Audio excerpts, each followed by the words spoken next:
Welcome to the Late Night Race Review.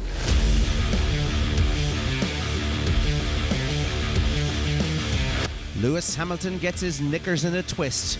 Is this the end of LH44? Woody from Toy Story gets lucky and picks up third. George, whatever. McLaren assert their dominance with an Oscar-winning performance. And Williams, man. James Vowles, take a bow. It's Miami. Don't forget to support the podcast by hitting those like, follow, and subscribe buttons.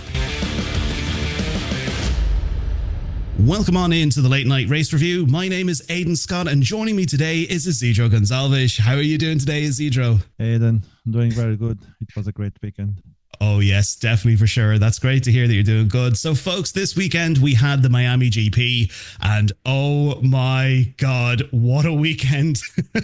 It was a weekend filled with crashes, drama, Jurassic Park weather, and unfortunately, Danica Patrick. But before we unpack one of the most exciting, action-packed weekends of the entire season so far, we did actually get some F1 news before we jump into all of the action that happened this weekend. That's right. Firstly, Ferrari unveiled their Miami livery this weekend, and unfortunately, again, it was absolutely shite.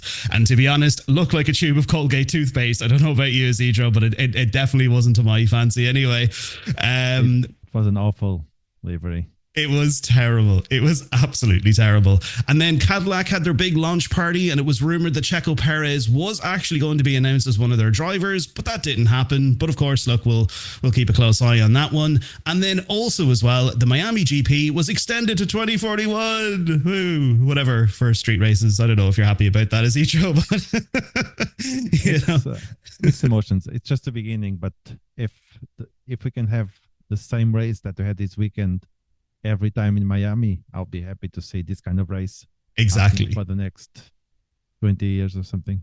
Yeah, 100%, definitely. But the most important thing that came out of this weekend, and for sure this was definitely the most important thing, was that we actually got to see a Lego Formula One race. And to be honest, that, in my own opinion, should definitely be a thing before every weekend, because, Isidro, I don't know about yourself, if you've seen it, it was absolutely brilliant. And to be honest, like, I would actually love to see that at the Belgian Grand Prix, because could you actually imagine seeing them all going up a Rouge in those things? Yeah, I like Legos, and I definitely enjoy that little race with the Legos. And yeah. Like you're saying, they should definitely bring back, if for not every race, at least almost every other race. Yeah, definitely. It's a winner. Because, I can't see anyone looking at the Legos and say, nope, not my thing. Yeah. No, I think personally, I would definitely pay good money to see that at most sort of races or race weekends. But anyway, folks, as mentioned, this weekend we got, which in my own opinion was probably one of the most exciting action-packed weekends so far, because not only was there chaos and drama and some intense battles on track, we were treated to both a sprint race and a main Grand Prix. So diving straight on into the sprint race, and definitely a team we need to talk about first, Mercedes, and especially Kimi Antonelli. Kimi claimed that P1 in the sprint quali with a 1:26.4 to become the youngest ever pole setter in the history of F1. But it did come with a few little upsets. Isidro, talk to me about Mercedes. First, Kimi, he was great getting the pole, but that was it. I think after the pole, he had terrible luck in the race. He tried to hold, but I think the lack of experience was just too much for him. I imagine that maybe in 2 years' time, if he does the same, I'm pretty sure he would be able to finish that sprint in first place. But back to your question, the sprint race was a bit chaotic. Yeah. But I think the Norris deserved the prize. And it was sad to see Kimi so happy getting the pole. And by the end of 20 laps, seeing Kimi in P7, it's not the same thing. But again, it's just his sixth race in a F1 seat. Yeah, that's very good. Yeah, so overall, I think for the Mercedes, it was a good. It was good in that they didn't crash, considering what was happening, and they still get points. but I'm pretty sure that Toto was expecting Kimi to finish a little bit closer to Russell than it happened. Yeah, no, definitely. Like, I mean, like his overall race pace and his pure skill. Like, I mean, even if you kind of look at his qualifying time there, 126.4, and you compare that to Verstappen's actual race qualifying lap, a 126.2. I know, yeah, look, they're different cars and stuff like that, but you can see obviously his skill is there to fight with the top. But of course, look, going out of this weekend, he even said so himself. There are definitely things that he needs to learn, you know, going forward for the next Grand Prix. I mean, little incidents that he had, especially with Piastri there, turn one, and then of course dropping back down the grid and stuff like that as well. But look, you know, even looking at him as a driver, I am so excited to see where the rest of the season goes. Like, I know obviously for the start of any season for any rookie or their first season in F1, it's always going to be a tricky one. But then eventually, you know, in their second season, that's where they really come alive, because, you know, they've taken all the blows from all the kind of incidents and things that they weren't really sure of what they could do and not do. And then, like, I know they also have to deal with like regulations changing in terms of rules and stuff like that. But I think next year for Kimi is definitely going to be one to look out for. I really feel that, you know, I can see him taking the same sort of trajectory as Piastri is at the moment, you know, and that kind of brings us on to McLaren as well. Like, when you look at like McLaren in the sprint race, you know, like obviously Piastri, he's been around the block a couple of years now. He knows what to look out for. He knows what to do at the start of each race. And then, as I mentioned, that incident with Antonelli at turn one, like, I know obviously it did come up as no further investigation, but Isidro, what was your opinion on that one? Do you think he was pushed off, or look, do you think it was just a case of, you know, Piastri knows what he's doing and he did it within the rules? What are your thoughts on that? Yeah, Piastri was knew what he was doing, and Kimi, if he had more experience, he would understand that he would never would be able to keep the place going on the outside like he was. I mean, with more experience, he would just have back off and try again on the next turn or something. Yeah. But that comes with experience, basically. But I don't think Piastri did nothing wrong. Like the stewards said, nothing, just a poor race incident. Yeah.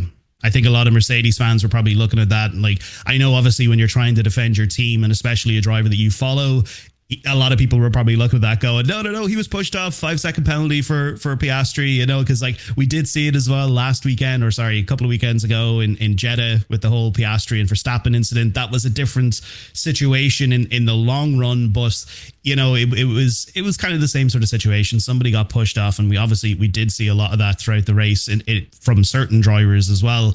But like going forward for the sprint race for McLaren, like, I mean, Piastri, I mean, he's just shown again, like he controlled the majority of that race. But then, of course, the lovely safety car, Lando Norris, that lovely gem, decided to come back into play again and come back and, you know, help him out again this year. The safety car, because inevitably of the Alonso crash with Liam Lawson, and that obviously triggered that there. So Isidro, talk to me all about that one. I mean, first of all, King Dick back at it again, making a name for himself, you know, running straight into that world champion rookie Fernando Alonso. Run it through me, Isidro. Talk to me about it. I'm surprised that Racing Bulls is keeping Lawson in this seat, because at the moment he hasn't shown anything, and there's no excuses. It's not like technically he's a rookie because he never made a full season, but he's been driving F1s for almost 2 years now.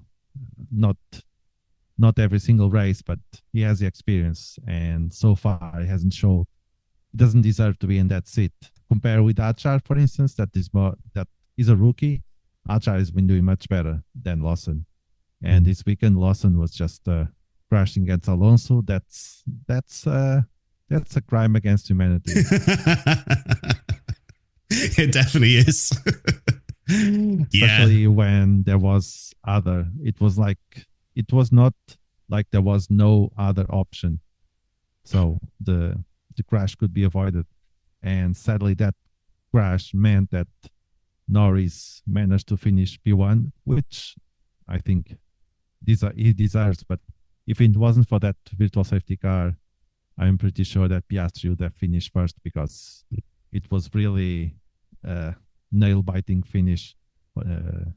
Piastri and Norris off. Norris and Piastri in this scenario. Yeah. So no, if anything, definitely. I think Norris should pay a beer to Lawson for the sacrifice he did in getting more hate. Send him a tenner on Revolut or something like that. Quick little tip. Thanks very much, buddy. Because obviously, yeah, that did happen last season. We seen in Miami, Norris was pretty lucky there with the safety car. And I know, like, we can sit here and sort of say, like, oh, if there wasn't any safety car last year, Verstappen would have won that race, or this season, you know, Piastri would have won this race. But of course, look, when things happen in a race, that's it. You kind of have to accept them. And, you know, I totally agree with what you say there, that he definitely deserved it. Like, regardless, if you come P1, you deserve that P1. If you put yourself in that position to get to there and the race comes to you and luck is on your side and you get P1, you deserve to get that, you know. But obviously, if it's a case of that, you know, you're fighting other drivers on track and you're causing little incidents that are very unfair, that's a different story.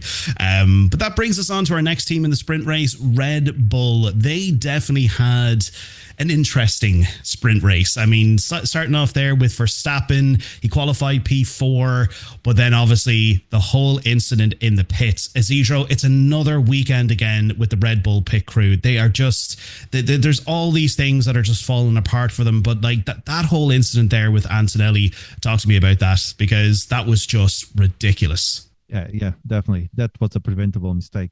They are not on point. They are definitely going down year after year. And this year, this mistake of this weekend, it cost them points, really, because Verstappen was doing great, Antonelli was doing great, and that mistake cost him a lot in the sprint race. But the fact that they didn't realize what was happening, that Kimi was coming, and they just let Verstappen go. And it could be a lot worse than it was. It was just the front wing. It could be that Red Bull and Mercedes will just take out, and that was it. The end of the sprint race for both of them. And probably the pit would be closed if it was more serious. Yeah, that incident. It's one of the scenarios that I don't think it's fair for the driver, because Verstappen is not in control in the pit. He's just waiting for the guy say stop and go. If the man says go, they just start racing. So it's not like Verstappen is checking the mirror, say no, there's the guy coming, I'll just wait or something. So, and it's unfortunate the driver gets penalized by the mistakes of the pit crew, but it is what it is, and it was unfortunate for Verstappen, very unfortunate for Kimi Antonelli as well. Yeah, definitely. And I mean, like, you kind of look at it, like, I'm not going to try and say that they have limited view when they're inside that cockpit. Like, they obviously have a different view compared to your standard sort of race car or even just standard road car. But like, you have to kind of give it to Kimi Antonelli in that one. And I heard Martin Brundle talking about it, and I heard some of the other pundits talking about it as well. You have to look at his reaction time when it came to that. Like, he just, in a split second, he seen Verstappen coming out in the corner of his eye, and just to pull that maneuver to get out of the way. Like, I mean, you could even see like the angle that they were both coming in at, and if they didn't see each other, it could have resulted in a case where, first of all, yeah, they could have crashed into each other, but potentially Kimi could have gone into one of the pit crew in Mercedes. You know, you could even see the pit crew trying to dodge out of the way as well. Like, that sort of thing, that really, really needs to be addressed, and they really need to investigate that, because not only, again, you know, you're kind of looking at the last couple of weekends with Red Bull, and they've had their issues with pit stops, but for any team in general, I mean, when you're flying along there, like, I think they're going, 60 kph, or is it 80 kph they're going through the pit lane, and when that kind of car comes at you at 80 kph, I mean, that's it. That's a fatality potentially there, you know, like that's a really serious issue that they need to look at. But look, it came and went, and unfortunately with that sort of thing, that obviously ended up being a 10-second penalty for Verstappen, which did mean that he did finish last in the race. And I know obviously this weekend, it was definitely a special weekend for him, because himself and his partner, they ended up having their baby, and I know obviously he was really looking forward to trying to put in some good results. Like, I even said to myself in my head, I was like, I wonder, is this going to be the weekend, you know, he becomes a dad, he gets P1 in everything, thing, and he goes on pole, and you know, it's this big history thing of like looking back in time and going, look what Verstappen did. The weekend his baby was born, and he got this and got that. But I'm sure he was really, really frustrated with that in the long run. And of course, he did voice his opinion. But the one thing I do want to talk about is Yuki. He managed to finish the race in P6, finally claiming some points there for Red Bull. I'm pretty sure he did claim a point or two there I think it wasn't Jeddah or the race before. But I mean, that was a solid race that he had. I mean, starting from the back of the grid, because I know obviously when the race started, he was meant to start from the pits, but obviously the race got delayed for 30 minutes. And then when they did go back onto the grid, he started from the back. But realistically, through all of the incidents and stuff like that, to come from where he was, the back of the grid, all the way up to P6 in a sprint race, hats off to Yuki. That is such a great drive by Yuki. Do you agree with that, Isidro? Yeah, I agree. I think Yuki is slowly getting the grip on that Red Bull, and is race by race is showing to Helmut Marko and Horner that, look guys, you should have put me sooner rather than later on this car. Yeah, that is definitely the right driver to be in that second seat of the Red Bull. He's doing great, and this weekend the sprint, I mean, you can ask, it's not possible to ask more than he did getting the P6 in sprint, considering everything that happened and where he was. And even on the main race, I don't think he was that bad, because he still got points on the main race, but on the sprint, I think P6 is definitely a very good result for him. Exactly, you know, because you kind of have to look at it from that point of view. Like, yeah, in the main race, the top 10 get points, but in the sprint, it's only the top 8. So to have that extra level of pressure to say, well, look, it's not a case of you have to finish inside the top 10. You need to finish inside the top 8. And the top 8, when you look at the grids, not even the top 8, but the top 10 are just incredible drivers. Like, I know obviously they're all great drivers, are King Dick and Lance Stroll, but but when you look at that, like that sort of extra added level of pressure, I mean, hats off to Yuki. Well done, buddy. Had a great race. But that moves us on to, you know, and oh God, it's just so hard talking about them. Look, I'm a Ferrari fan. They're my number one team. They always have been, right back to the days of, as I was even saying to you here before we started recording this episode, you know, like Schumacher and Barrichello days. As a Ferrari fan, oh my God, it was so hard to watch them again this weekend.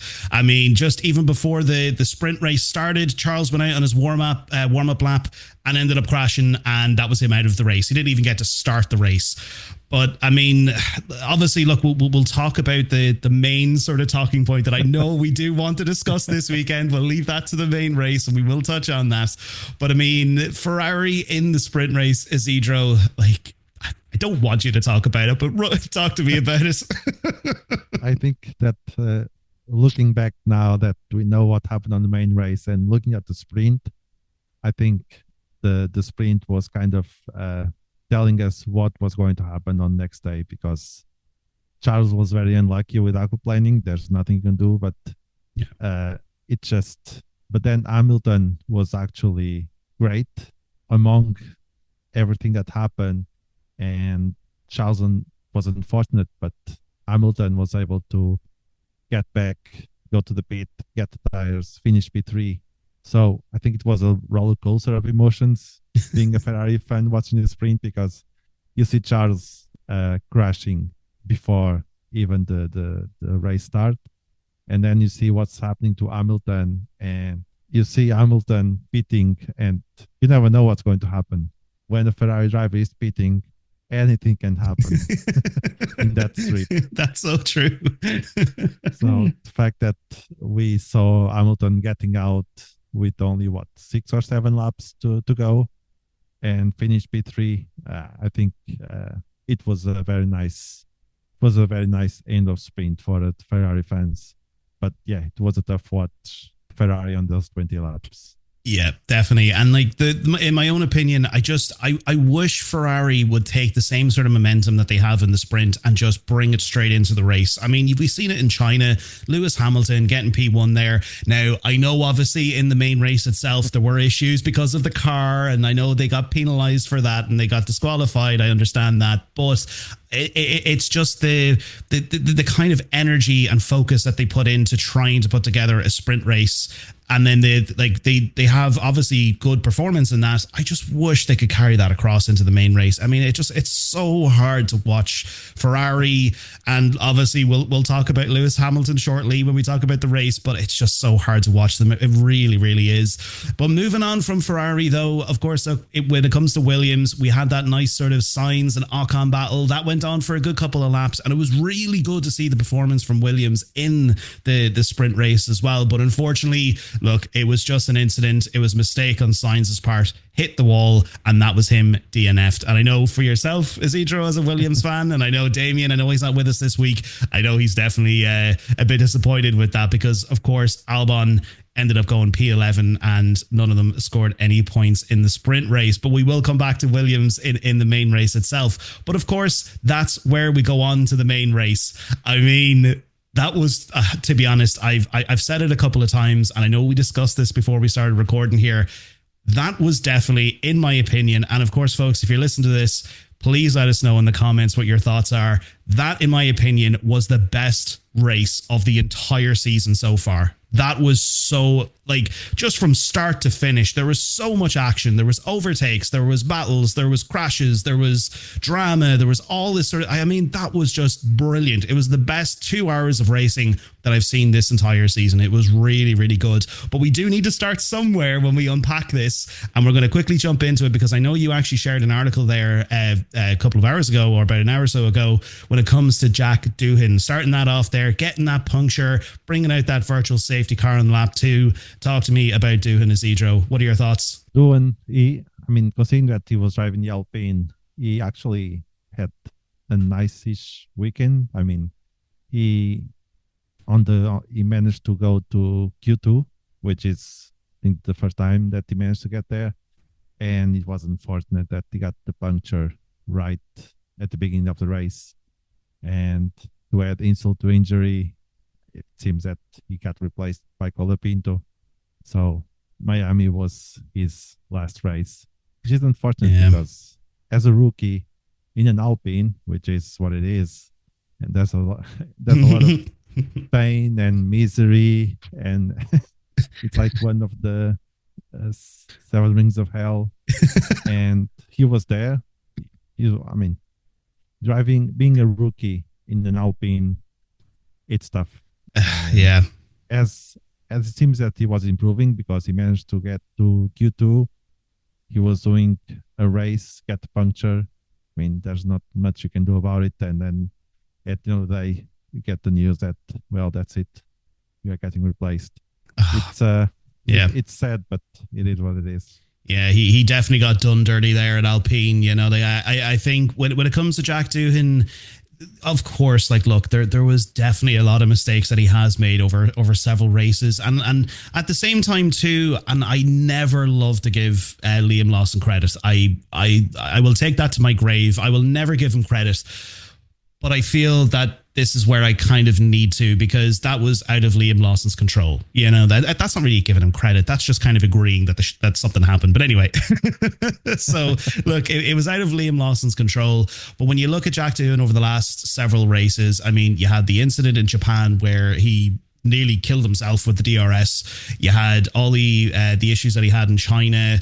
He did sort of well in Jeddah, you know, like he had some good performance in Jeddah, but I really feel like he just got done dirty there. I know obviously he does need more time as a driver. He needs to really screw his head in to focus on just minimizing those mistakes, because of course, look, any driver on the grid makes mistakes. We've seen it through many drivers and top drivers who still claim P1 and P2 or whatever. There's always mistakes that will be made, but the level of mistakes from Doohan so far, it's definitely been a lot. But look, hopefully we might see him return in some way, shape or form. Hopefully he'll still stay with the team, or he might move to somewhere else and maybe get an opportunity down the line again. I would love to see him back, because I do feel that he did show signs of performance there. Maybe not for a top team, but maybe for a midfield team. You know, like I really feel that he does deserve that. But look, Alpine out of the way, we need to talk about it. Lap 1, Verstappen again with another major incident with Norris getting shoved off the track. I mean, I know, yes, the stewards came back and said no further investigation, but Isidro, what's your opinion on that one? Because I really feel like I know, yes, Verstappen might have had a little bit of oversteer and that might have caused it, but like he was in the middle of the track. He was in the middle of the track and came over and pushed Norris off. I mean, do you agree with me on that one? Do you think it should have been no further investigation, or should he maybe slapped with another 5-second penalty? No, I think it was just hard race. I don't think this time there was anything dirty from the Max. I know Max likes to drive just in the border of the rules, and I don't. It's tough to watch if you are a Norris fan, but I think this was just the usual Max and Lando kind of battles, and they know each other, they know what's going to happen, and Norris can complain, but Norris is quite aware. He knows Max, he knows how to drive. So what happened there, just another Sunday. Yeah, I don't think there was anything serious, and it was no further investigation. It just happened. Just an incident. Yeah. Like part of me, when I seen it first, like straight away when I seen it, I was like, oh my God, he pushed him off, 5-second penalty. Like that was instantly what I went to. Again, like I will say, when I first seen Verstappen coming into Formula One, and then eventually kind of maybe around 2020, 2021, I wasn't really a fan of Max. I didn't like his attitude. I didn't like a lot of the stuff that he was doing on track. But slowly over time, I've come around, and I have to give him credit. He is absolutely incredible. And I will say this, he is definitely one of my favorite drivers now. He has really won me over. But I mean, the thing about it is though, right? You look at Red Bull's performance over the last couple of races. They've had a lot of difficult races, and a lot of Red Bull fans, you see it in comments on social media, they're saying like, oh, this car is an absolute tractor. It's terrible. Oh, let's just go back to the drawing board and, let's just wait for 2026 or whatever. I've seen a couple of comments like that. But when you look at those incredible battles, and I'm going to bring these two teams in together here when I'm talking about this, those epic battles between Piastri and also Norris, that was insane for Max Verstappen. Now, pure skill alone, he's incredible at defending, but you can really see that Red Bull has performance. That Red Bull has a lot of performance there, but maybe in certain areas, obviously it's lacking. But I can really see, like, now that we're obviously going into the European stage of the season, obviously more upgrades are going to be coming in now. I really feel that maybe that Red Bull, I wouldn't count that out yet. Like, I know obviously they've had a difficult start to the season, but I really feel Red Bull might come back maybe through this leg of the season now. I mean, just those battles alone, Isidro, talk to me about that. What did you think? I mean, I was on the edge of my seat through those entire battles. It was just brilliant. But then, of course, obviously, Verstappen's pace definitely dropped off after that. Yeah, no, I agree. The first 20 laps were incredible to see those battles between Max and Piastri. Because at that time, Norris was having their own battles with the Mercedes down in P5, P6 or something. Yeah. But just watching those 20 laps between Piastri and Max, and I'm pretty sure Max was aware of sooner or later Piastri is gonna pass him, because it's going to overtake him, because he knows McLaren is the better car, and he's a great driver, because considering how bad that Red Bull is, and Max still managed to fight the McLaren for 20 laps, but then you must concede to Piastri because he has a better car.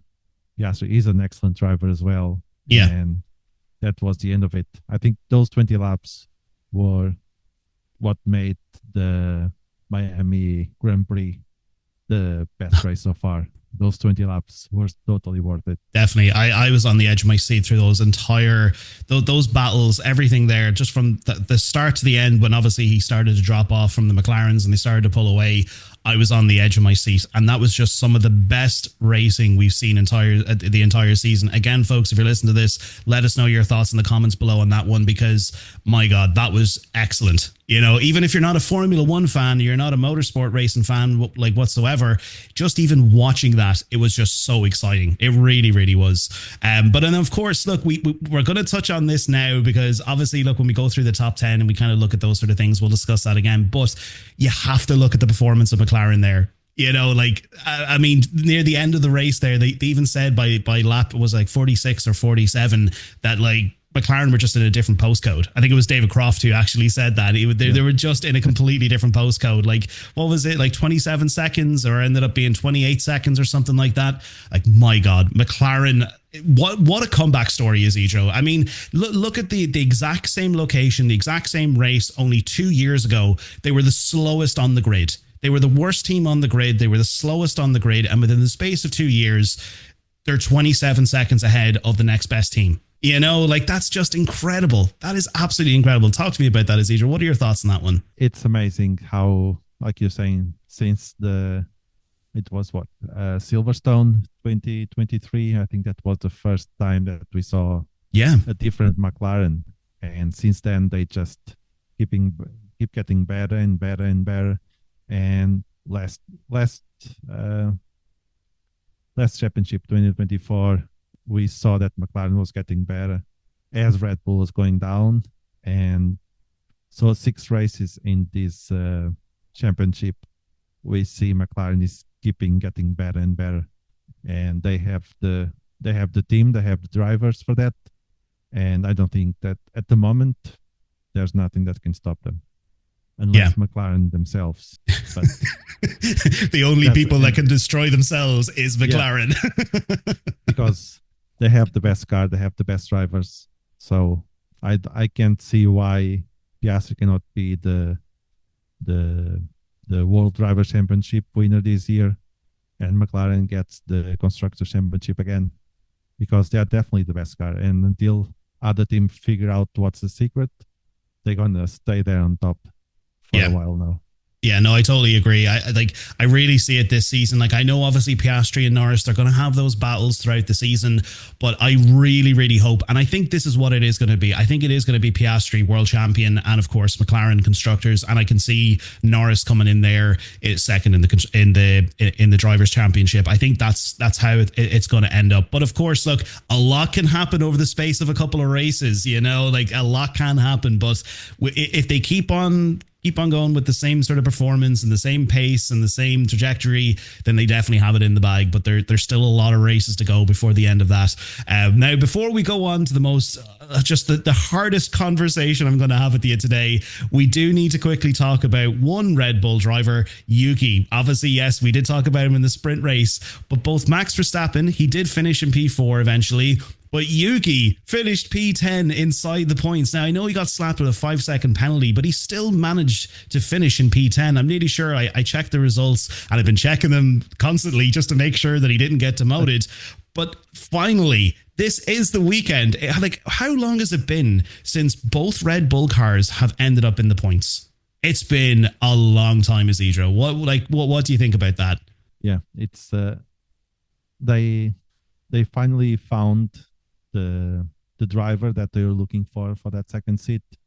And guess what? The call was coming from the house, because Tsunoda was there waiting patiently all these years for that second seat, and he finally managed. And he's proving that he's getting points. Yeah, is driving.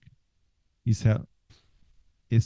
not yet close to Verstappen as they would like, but he's getting points. He's learning the car, and they only have themselves to blame, because it's the 4th race, I think, or the 3rd race that Tsunoda is there. Yeah, 4th race, because he the first 2 were for Lawson, then he got fired. So 4 races so far, and he's getting points, and he's doing better and better.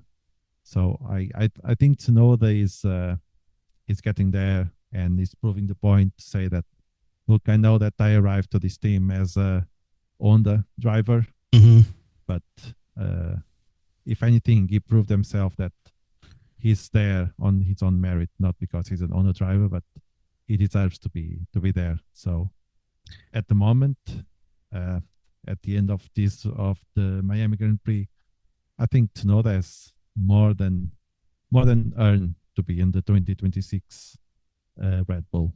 Yeah, totally agree. I really hope to see him there in 2026. But Isidro,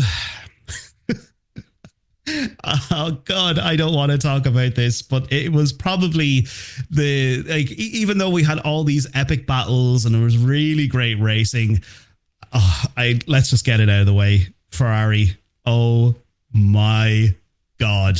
I mean, between Hamilton, Leclerc, that whole thing trying to swap the cars, Hamilton's radio messages. I mean, what a response he gave to one of the engineers. He was like, oh yeah, take a tea break there while you're at it as well. And then when it came to swapping the cars back, he goes back to the engineers. He was like, the engineer was like, Sainz is 4.5 seconds behind. And then Hamilton's like, do you want me to let him pass too? You know, I mean, Zedro, what an absolute shit show. But like, do you know what? I don't know. I think this is me just being very hopeful about things. And as a Ferrari fan, it's just so difficult to see all this unfold. But maybe there's a little bit of hope inside of me that's going to push this statement out to you. But do you think that maybe this weekend was the straw that broke the camel's back when it comes to those engineers in Ferrari? I mean, do you think this is the thing? Like, especially going forward to is it next weekend or the weekend after, or 2 weeks from now when we go to Imola? I mean, that's one of their home races. They really need to pull something out of the bag and make sure that their communication is on point. And do you know what? One thing I have to say as well, I have to give it to Hamilton. As difficult as it is to hear him complaining constantly, he really showed them up this weekend to really show that, look, you guys have no idea what you're doing. You need to make sure that this communication is back and forward, and we're all getting the information. I mean, Leclerc didn't get the information, then Hamilton got something, and then they just didn't know what they were doing. Zedro, what are your thoughts? I think after 6 races, Ferrari managed to break Hamilton. Yeah. And it was just comedy to hear his radio. I mean, that one that you're talking about, that he said Sainz is 1.4 behind you and just said, "What, let me pass as well." that just proved that he was broke inside.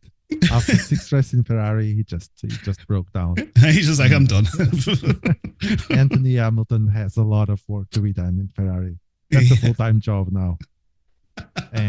But it was, Ferrari took a long time on that race. The moment that Hamilton asked to be swapped with Leclerc, because Hamilton was being faster than. It took them, 5-6 laps before they realized, we'll just swap positions. And then maybe 4 or 5 laps before the end, they decide to swap back, which means that they just waste time, basically. And that was one of the mistakes of Ferrari, the strategy. But I don't think 2 weeks are enough to fix the issues with Ferrari. It's been a long time. I mean, Hamilton was aware of the clown show that Ferrari was when he decided to sign up. He just looked at Ferrari and thought, maybe I could change if I was there. That's not happening. And what happened after 6 races? He just realized that he made a serious mistake, because Mercedes is flying and he's fighting just to get the swap position with Leclerc. So Ferrari has a lot to do. And Lewis, he wants to change Ferrari. He wants to be a winner in Ferrari, but he'll need a lot of patience, because Ferrari will not change in a weekend or in 2 weekends time. It's tough to be there. Leclerc can definitely support that and say, I know what you do. I know what you're going through. Leclerc has been there for a long, long time. He knows what it is to suffer. And this weekend, it was just more the same. Yeah. No, it was just so difficult, just from start to finish. Like, I know, look, we've covered the sprint race already, but just all the decisions that they've made, like the tires that they put on Leclerc's car, him crashing, like that whole strategy there. It was just pure luck that Hamilton got P3 in the sprint, but in the main race itself here, it was just so hard to watch it. And it was hard to defend Ferrari and be a fan and defend that team. It really, really was. And I don't know. They need to do something, and I hope this weekend is the straw that broke the camel's back for them. Hopefully there's a few conversations had there before Imola. But one driver that seemed to want to get back into a seat in Ferrari was Carlos Sainz, because even that incident there on the very last lap, you could see him. I know obviously he came up the inside. Apologies, he came up the inside. And he just literally went into the side of Hamilton. And I'm like, dude, what are you doing? It just looked like he was like, yeah, give me that car back. You know? I want that seat. You took it from me. But ultimately, though, right, that brings me on to Williams, okay? Williams, I'm going to quote Damien's comments, or one of Damien's comments he made there last week or the week before. What a weekend for Williams. What a weekend for them. I mean, they had incredible pace. I mean, throughout the entire race, I mean, we've seen Albon, he was at P5 or P6. Sainz was P7, but then eventually he lost out to that battle out of nowhere. I don't know how Ferrari had that little tiny bit of performance there with Leclerc and Hamilton, but then eventually he did drop down to P9. But quickly run me through Williams, Isidro. What were your thoughts on their amazing performance this weekend? It was definitely a Williams weekend, and Albon, he was a bit of a rebel because he went against team orders of the idea was Sainz to be ahead of him, and Albon just, no, I know what I'm doing. And he proved that he knew what he was doing, because he managed to stay further and further away from Antonelli. I wouldn't say close to Verstappen, because I don't think that Williams would be able to reach the Red Bull, even if there was more 10 or 15 laps. But Albon pace was just on top, and he knows the car. That's why he went against team rules and said, no, I'm going to overtake Sainz. I'm going to win more positions if I stay like this. And it paid off. He went against the rules. He finished P5. He drove beautifully. Sainz was fighting two Ferraris. And I was waiting to see if he could just stay between both Ferraris, but sadly, that never happened. Although in the case of Sainz, I don't know if another 10 laps, if Sainz would probably overtake Hamilton, because Hamilton was already broke at the time. So I'm not sure if Sainz would force and just get the P8 and stay between the Ferraris. But overall, I think Williams did a great weekend. Sainz, not so lucky on the sprint, but on the main race, the Williams, they did very well, and they are definitely improving. And I can see why Sainz decided to join Williams for the long run, because they are definitely doing something right. Yeah, for sure. They definitely are. And I mean, like, just even talk about like the power unit that they have as well, the Mercedes power unit. And that brings us on to Mercedes as well. All the Mercedes cars this weekend. And I know Damien mentioned this before. I think it was last weekend or the weekend before as well. Like Mercedes, whatever they're doing in terms of their power unit, they're doing something right. Because when you look at Mercedes in the main race, I mean, I know obviously Antonelli, he did try to capitalize on the Norris and Verstappen incident. He couldn't keep up and he couldn't get to there. But I mean, even when you look at Russell undercutting Max to grab P3 in the race and still being able to keep that, like you could even see at one stage, I think Russell, he was having issues with his tires, or there was definitely an issue with the car in some way, shape or form, because you could even see, like, obviously, yes, the McLarens, they were 27 seconds ahead, but you could see Max gaining on Russell. Like Russell was dropping back very, very quickly, but still being able to defend and keep away from Max Verstappen.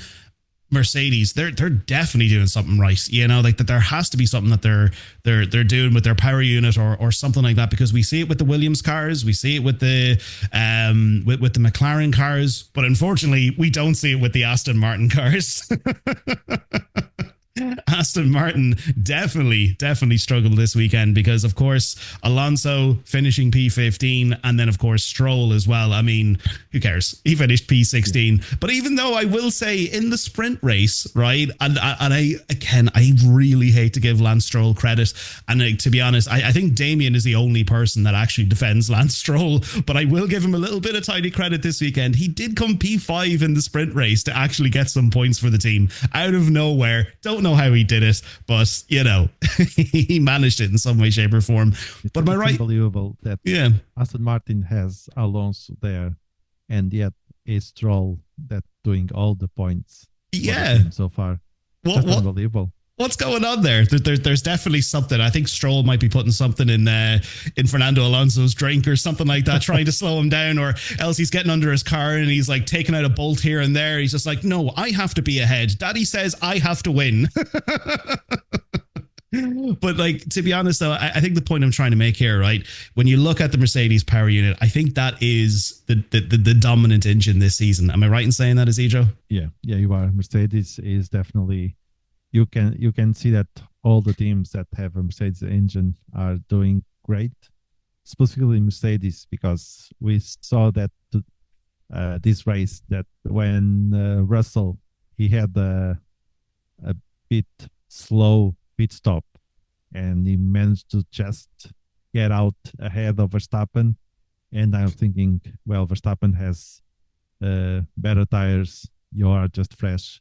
And yet Russell in that Mercedes was able to fight off Max, stay away further enough, especially keep away from the DRS 1 second rule, and he was able to finish in P3 with 2 seconds to spare against Max, and it was great to see the Mercedes doing that. And Kimi in the same Mercedes, he was unlucky, but still finish P6 is nothing to be ashamed of. Exactly. No, definitely. I totally agree. It's nothing to be ashamed of. And they're doing so well. And it is great to see, even though, yes, they were the dominant team for about 7-8 years plus or whatever it was. And it was so boring to see them every weekend. It's still good to see them come back with especially the two drivers that they have now with Russell and Kimi. Now, look, obviously we won't really go into any detail about this or the reasons why it happened. You know, there was a couple of DNFs, which obviously brought out a couple of virtual safety cars. Ollie Behrman, he ended up causing a virtual safety car because of the power unit that failed on him, so he ended up DNFing. Bortoleto, not too sure what happened there. He ended up bringing out a virtual safety car. I think it might have been something similar with Bortoleto. But then, of course, as well, Doohan and King Dick colliding there on lap 1, I think it was. Ended up being Doohan causing the virtual safety car because of the puncture to his car. But then eventually Liam Lawson, he still continued on for, what was it, about maybe 20 odd laps. But then eventually, because of the damage, he came in and then they retired the car. So we had 3 virtual safety cars before DNFs. But Isidro, what we're going to do is we're going to run quickly through the top 10 of how it did finish. If you didn't see the race, or maybe you just seen the highlights, or if you just want to know, the top 10 ended up being Piastri P1, Norris P2, Russell P3, Verstappen P4. We had Albon there in the Williams in P5, picking up some great points. I know Damien is shouting woohoo from America as we speak. We had Antonelli there with the Mercedes, Leclerc and Hamilton in P7 and P8. Don't know how they managed to do that, but they did. And we had Sainz in P9 and Tsunoda in P10. So some really, really good results this weekend. But then, of course, we'll see when we go into our predictions game how that turned out for us. But that brings us on to our next segment, Isidro, which is obviously our driver of the day, our dick of the day, and our loser of the day. What was your DDL, Isidro? Well, my driver of the day was Albon. I think in that Williams, he did a great race. He finished P5 behind Piastri, Norris, Russell, and Max. So being P5 is just, for me, it was just driver of the day. And the loser, there are so many that I could put in this list. There was a lot of losers. I was thinking about Ferrari, but I think loser will be Antonelli. first he got the pole position in sprint. Yeah. And he didn't, and it was an awful race. And then again in the race, he started P3 and he finished P6. So he was very unlucky. From pole in sprint, finish P7, race on Sunday, start P3 and finish P6. I think, yeah. For me, it's Antonelli. And the D could be Lawson. Yes! Just because he had the audacity of crashing against Alonso. And that brings me on with that. Yeah, that brings me on to mine, because my driver of the day, I have to give it to him, Piastri. What a legend. Incredible race, great drive. Just dominated that entire race from start to finish there when he capitalized on all those issues. But yeah, no, definitely, I really see him being world champion, and I have to give it to Piastri. He had such an incredible race. My loser of the day, Sky Sports F1, the entire Sky Sports F1 team, and specifically Jenson Button, because Danica Patrick is back. I mean, that was just so, like, it was funny to watch, but I was just closely looking at his hands. Like, you can see him tapping every single time when he starts to get agitated, when Danica starts saying something. I'm just like, oh God, Jenson, I'm so sorry. But anyway, my dick of the day, and everyone knows exactly what my dick of the day is going to be, Liam Lawson. And I completely agree with that. Crashing into Fernando Alonso, crime against humanity. King Dick, take your crowd again. Liam Lawson, you have it. But anyway, that brings us on to our predictions game. Now, of course, like each week, the guys did send in their predictions, Dave and Owen. So for this week, Dave had Norris in P1, Piastri in P2, and Verstappen in P3. So that ended up being 0. Close though, very, very close, but 0 for each of those. He did have Hadjar outside the top 10. Where did he finish again? He did finish outside. He P11. Oh, that was so close. I'd say Dave was like, oh, come on. Gonna get one more place. And then Behrman outside the top 10, but he did DNF. So am I right in saying that's a 0? Yeah. Yeah, that's a 0. So unfortunately, Dave, 0 points this week. I'm sorry, Dave. Now, Owen had Norris in P1. He had Piastri in P2, and then he had Verstappen in P3. Dave and Owen there with the exact same P1, P2s, and P3s, unfortunately bringing out 0 points. Then Hadjar outside the top 10. Actually, no, I'm right in saying, sorry, I made a mistake. I take that back. Hadjar was outside the top 10, so that means they do get a point for that. Yeah. Apologies. They actually do get a point for that. So Dave, I do apologize. You get 1 point this week. And then also as well, Owen did pick up an extra point because Alonso finished outside the top 10. So Dave, you did get a point, and Owen, you did get 2 points. Just to correct that there. Isidro, do you want to run me through your predictions? Yeah, I got Max P1, Piastri P2, and Norris P3. So zeros all around. And then I had Hadjar outside top 10, which happened, and then Lawson inside top 10, which didn't happen. He DNF. I'm just going to highlight that cell right there, and I'm going to put that 0 in bold, just to remind you each week that you tried to give Liam Lawson credit.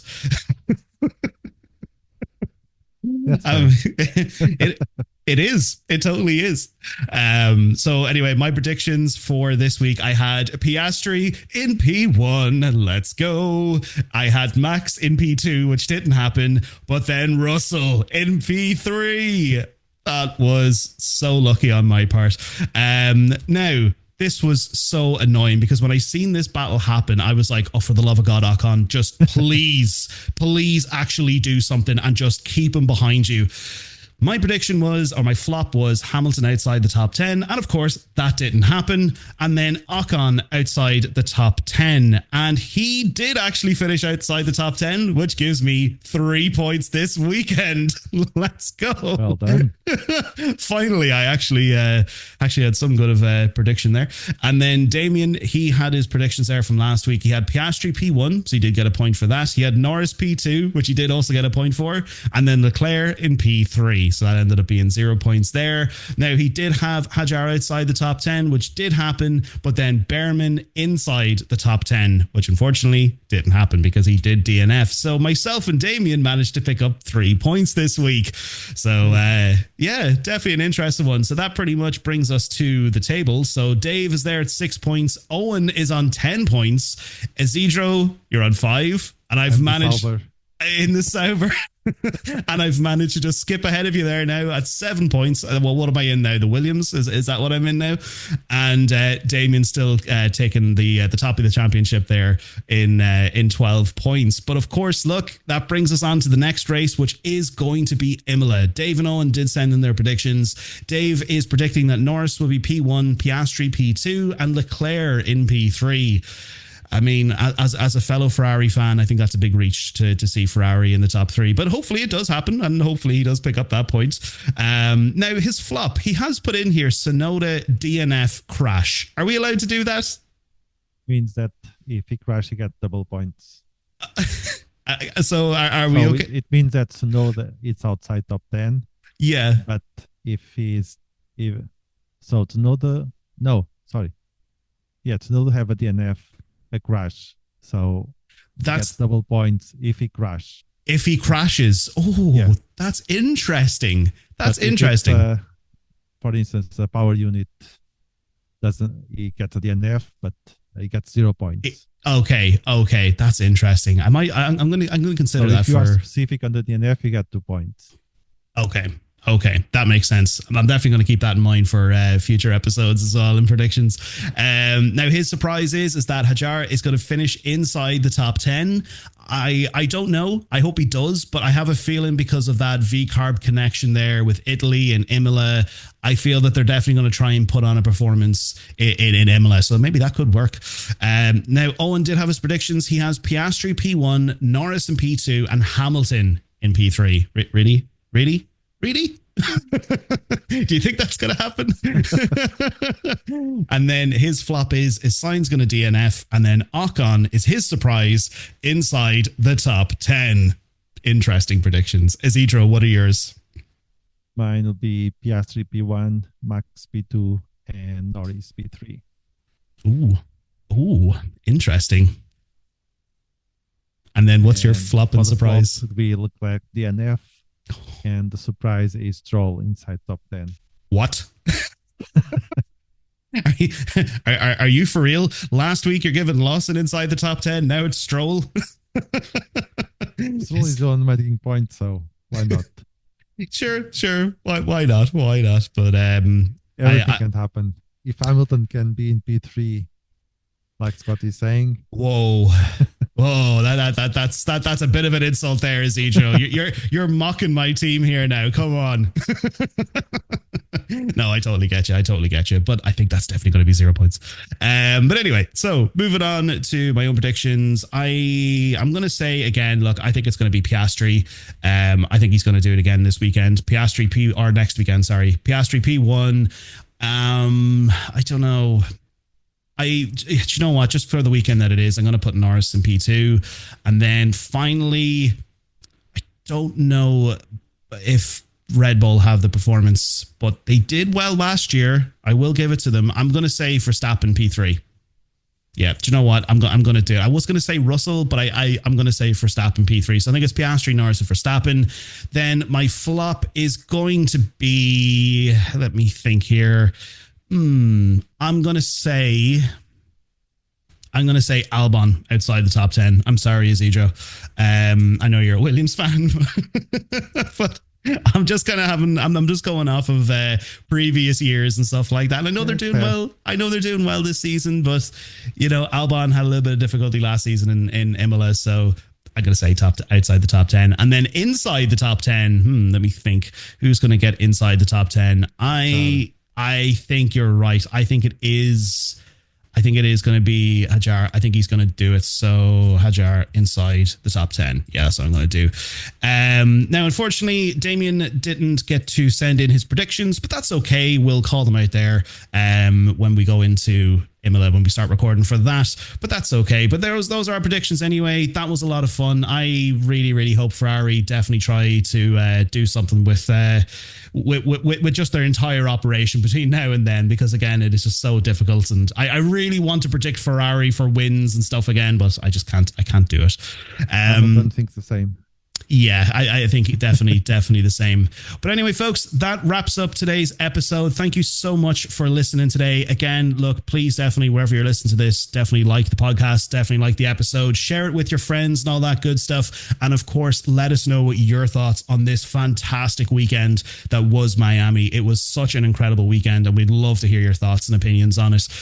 But until then, Isidro, thank you so much for taking time out of your day to talk about that incredible Miami weekend between the sprint and the race itself. My God, it was just absolutely incredible. Thank you so much for taking time out of your day to be here. And then, of course, look, we'll see you all in Imola, and hopefully we won't see Danica Patrick for a while.